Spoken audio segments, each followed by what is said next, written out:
মা তোমালোক কেনে আছা মা?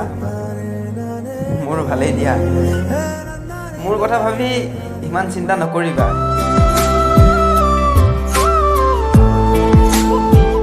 মই ভালে কুশলে আছোঁ ভগৱানৰ আশীৰ্বাদত আৰু তোমালোকৰ আশীৰ্বাদত। মৰমৰ ভণ্টি কেনে আছে মা? তাইক ভালকৈ পঢ়াবা। তাই ডাঙৰ হোৱাৰ পিছত এখন ভাল ঘৰলৈ বিয়া দিবা মা। ধনী ঘৰত চাকৰি কৰা ল'ৰা কেতিয়াও নাচাবা মা।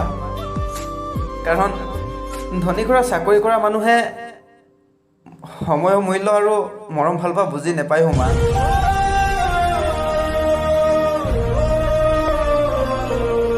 টকা পইচা সকলো নহয় জীৱনত।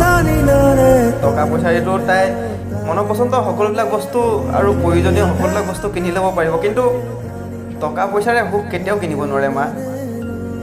গতিকে আশা কৰোঁ তাইক এখন ভাল ঘৰলৈ বিয়া দিবা, যাতে তাই ওৰে জীৱন সুখেৰে থাকিব পাৰে।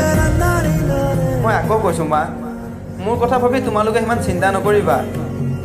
মই তোমালোকৰ আশীৰ্বাদত সদায় সুখী আছোঁ মা। তোমালোকক বহুত মিছ কৰি আছোঁ মই, বহুত।